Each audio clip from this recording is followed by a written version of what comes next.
ध्रुव जी की उम्र 5 वर्ष थी। वह बालक ध्रुव खेलते हुए सभा में पहुंचा और वहां जाकर के देखता है कि ध्रुव के पिता उत्तानपाद सिंहासन पर बैठे हुए हैं। खेलते खेलते वह बालक जाकर के अपने पिता के गोद में बैठ जाता है।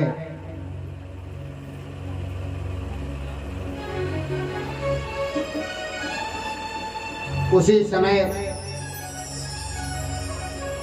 सुरुचि का पुत्र उत्तम आता है।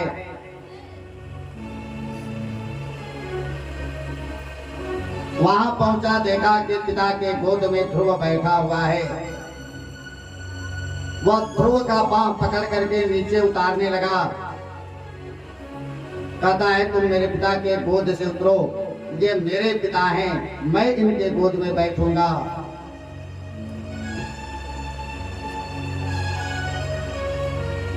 ध्रुव जी देखा रहे कि नहीं, ये केवल तुम्हारे ही पिता नहीं है, ये मेरे भी पिता हैं। दोनों भाई आपस में वार्तालाप करने लगे, एक दूसरे को गोद से हटा रहे हैं। सहसा उसी समय उत्तम की मां आती है और आकर के ध्रुव का पांव पकड़ करके और अपने जो पिता के गोद में बैठे हुए थे ध्रुव जी महाराज, उत्तम की मां आती है, ध्रुव का बांह पकड़ कर गोद से बाहर हटा देती है और कहती है, रे ध्रुव,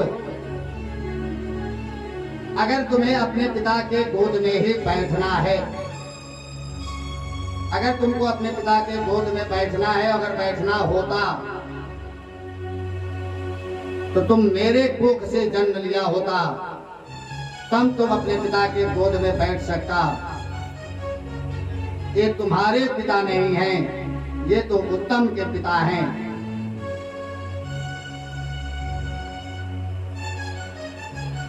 ध्रुव जी महाराज कहते हैं, मां, क्या ये आप सत्य कह रही हैं?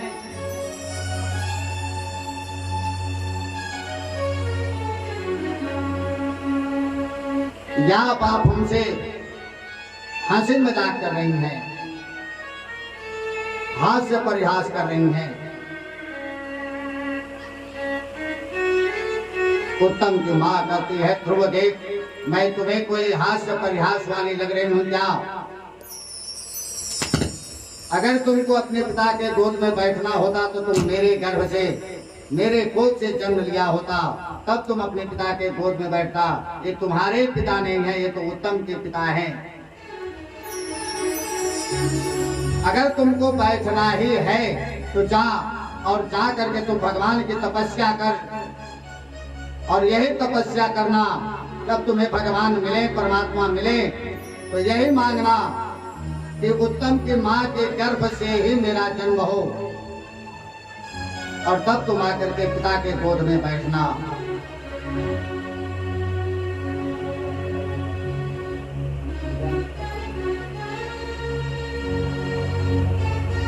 ध्रुव जी महाराज सोचने लगे, सभा लगी हुई है, सभा में बैठे हुए हैं, उत्तानपाद सोच रहे हैं ये क्या हो रहा है, मैं किसको गोद से हटाऊं, किसको गोद में बैठाऊं? ये तो दोनों मेरे ही पुत्र हैं, मेरे लिए तो दोनों एक समान हैं।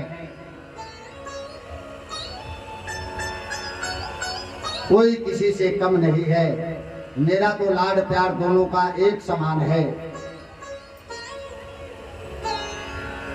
ध्रुव जी महाराज खड़े हैं वहीं, कभी मां की तरफ देख रहे हैं, कभी पिता की तरफ देख रहे हैं। कोई तो उठा करके गोद में बैठा ले, कोई नहीं बैठा रहा है। ध्रुव जी महाराज के आंखों से अश्रुधारा बहने लगी। वह 5 साल का नन्हा बालक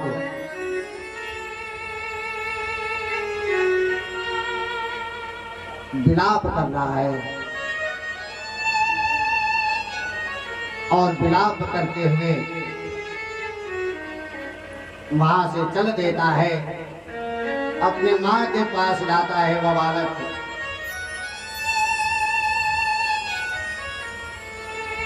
जब अपने माँ के पास पहुंचा, सुरुचि के पास, माँ देखती है अपने पुत्र ध्रुव को।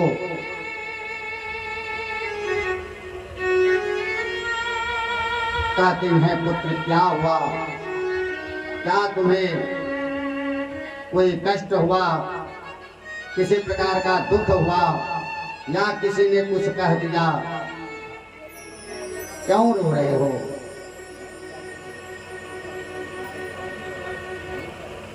ध्रुव जी महाराज कह रहे हैं, मां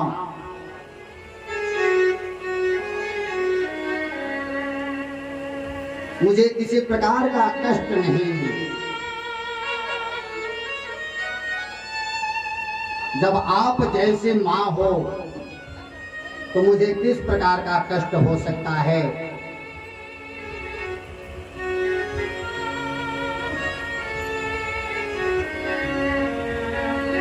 मुझे कोई कष्ट नहीं, कोई दुख नहीं। मां,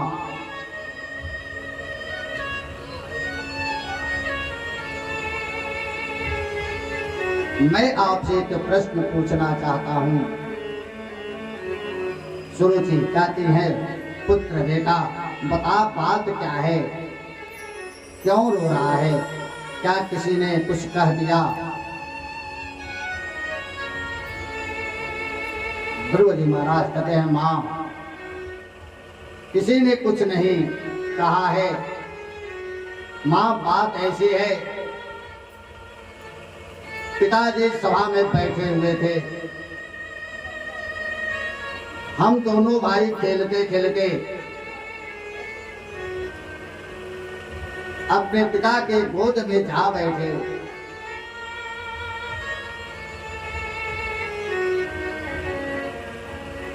भैया मेरा हाथ पकड़ करके पिता के गोद से हटा दिए। ये तो यहां तक चलता, लेकिन मां, भैया की मां, उत्तम की मां ने आकर के मेरा बांह पकड़ करके पिता के गोद से मुझे हटा दिया।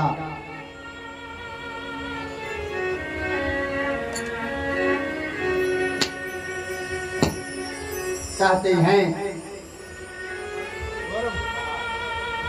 ध्रुव तुझे अगर पिता के गोद में बैठना है तो तुम्हें भगवान की तपस्या करनी होगी। अगर तुम्हें बैठना होता तो तुम मेरे गर्भ, मेरे कोख से जन्म लिया होता। माँ ये बता, सत्य बताना, झूठ मत बोलना। माँ, क्या वो केवल उत्तम के पिता हैं? क्या मेरे पिता नहीं हैं?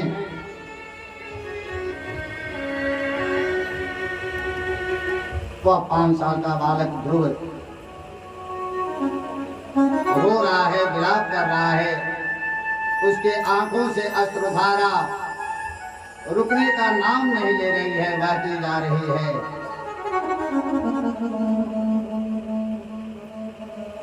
जब यह बात मां सुनती है, ध्रुव की मां सुरुचि मूर्छित होकर के पृथ्वी पर गिर पड़ी।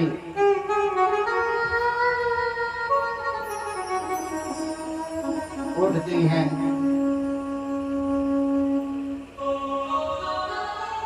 कहते हैं, ध्रुव ऐसी बात नहीं। ये तुम्हारे माता जो है ना, तुमको बहुत लाड प्यार करती है, बहुत लाड प्यार करती है, तुमको बहुत मानती है, बहुत प्यार करती है तुमसे।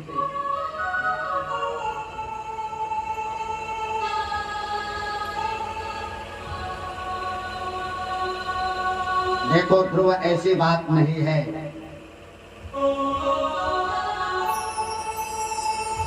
और तुम्हें कौन कह दिया कि तुम्हें जाकर के भगवान की तपस्या करनी है? नहीं पुत्र, तुमको बन जाने की जरूरत नहीं, तपस्या करने की जरूरत नहीं है। ऐसे तुम्हारी भी माता ने तुमसे हंसी मजाक कर दिया होगा, हास्य परिहास किया होगा। माँ की ममता, वह अपने मन को कंट्रोल कर रही हैं, अपने पुत्र को समझा रही हैं। ध्रुव जी महाराज कह रहे हैं, माँ सत्य बताना, मैं तुमसे बार बार पूछ रहा हूँ माँ, क्या केवल वह उत्तम के पिता हैं, क्या मेरे पिता नहीं हैं? बार बार एक ही प्रश्न ध्रुव जी महाराज पूछ रहे हैं। सुरुचि कह रही हैं, पुत्र ध्रुव देखो ऐसी बात नहीं, वो तुम्हारे भी पिता हैं, उत्तम के भी पिता हैं, तुम दोनों से बहुत लाड प्यार करते हैं। ध्रुव जी महाराज कहते हैं, माँ अगर मेरे पिता होते तो मेरी विमाता मुझे बांह पकड़ करके पिता के बोझ से नहीं हटाती। सत्य बताओ, माँ की ममता, माँ अपने मन को कंट्रोल कर रही हैं, रोक रही हैं, ध्रुव को समझा रही हैं। ध्रुव जी महाराज कहते हैं, माँ अगर तुम सत्य नहीं बताई तो मैं वन को जाऊंगा और तपस्या करूंगा, और जब परमात्मा मुझे मिलेंगे तो मैं परमपिता परमात्मा से ही मैं पूछूंगा। जब यह बात ध्रुव के मुख से उनकी मां सुरुचि सुनती हैं, मूर्छित होकर पृथ्वी पर गिर पड़ी।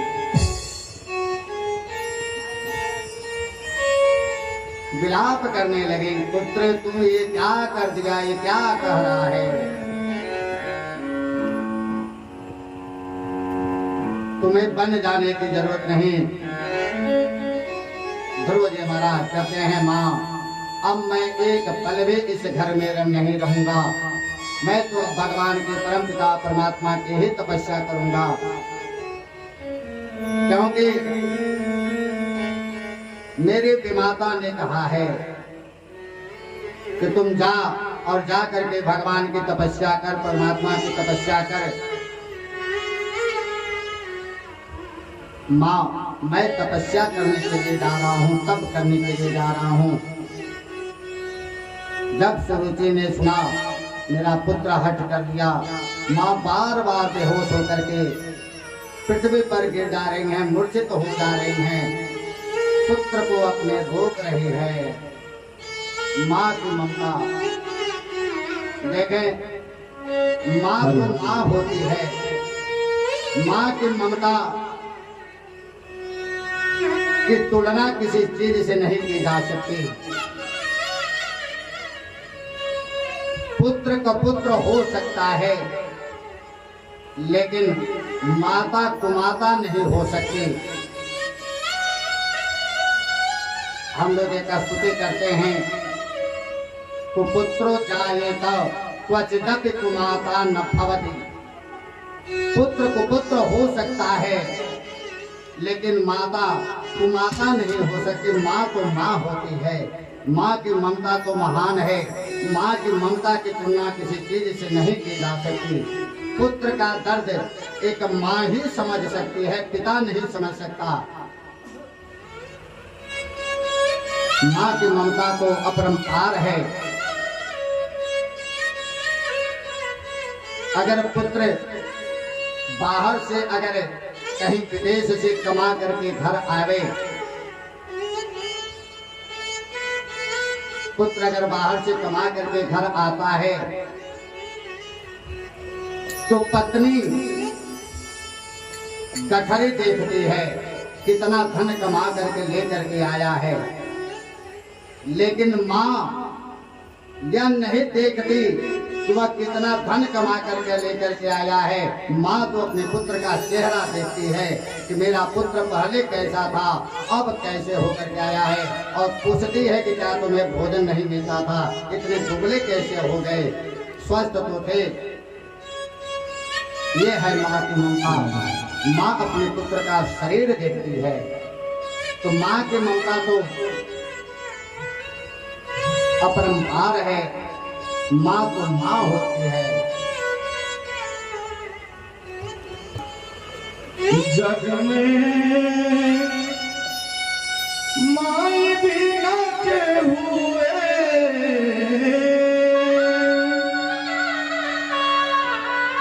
जग में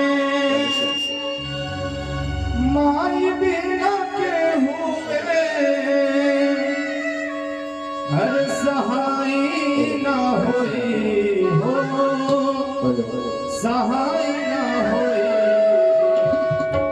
सभी लोग अपने अपने माता जी का स्मरण करते हुए दोनों हाथों से मीठी ताली बजाते हैं कि इस जग में माँ के बिना कुछ नहीं है।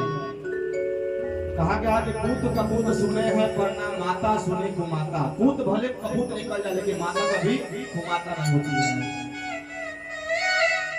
जग में माई बिना के हुए हर सहाय न होई हो सहाय न होई के हो कितनो दुलारे बात माई न होई के हो कितनो दुलारे बात माई न होई के हो कितनो दुलारे बात माई न होई।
लेकिन अपने बेटों को कभी खाली पेट नहीं सोने देती है।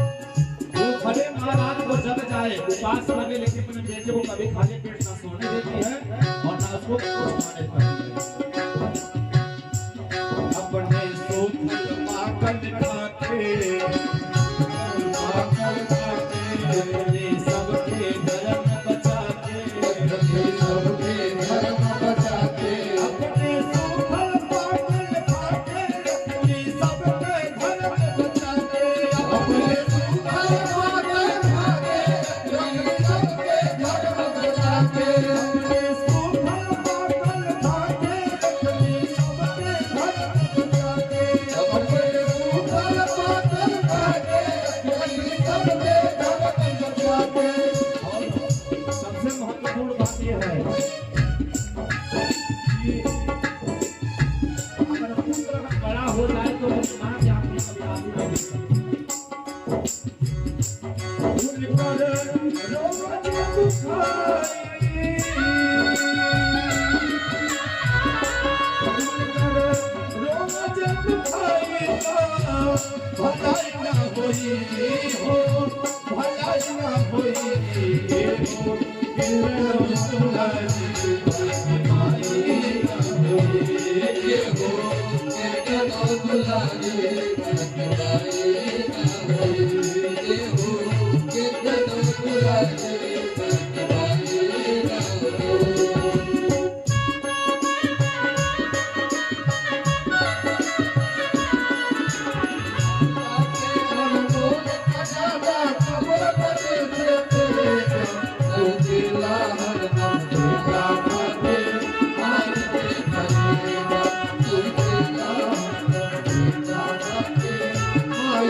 रुपया पैसा लाख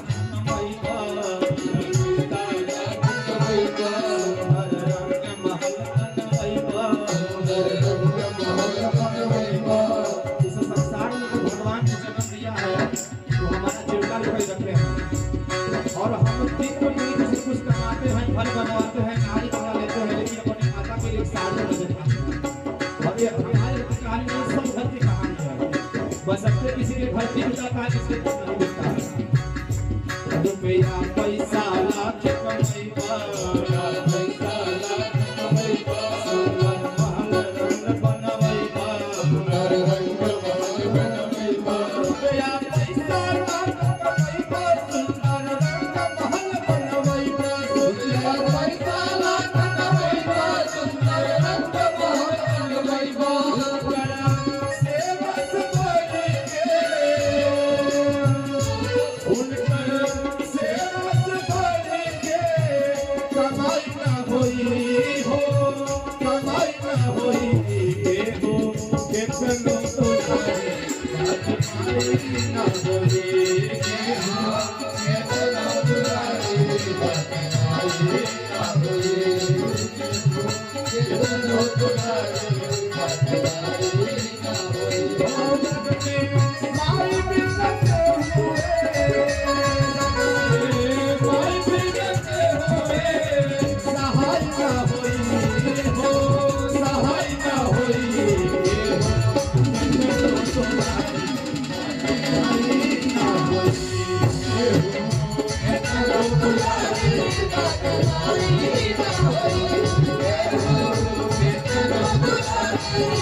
Thank you.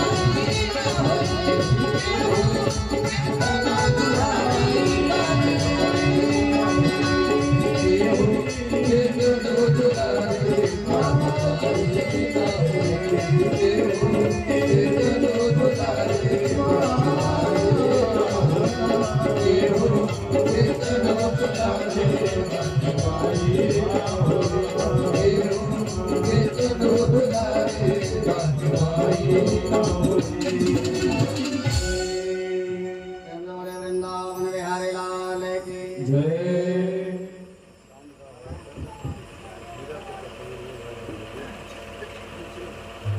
माँ तो माँ होती है, माँ की ममता अपरंपार है। माँ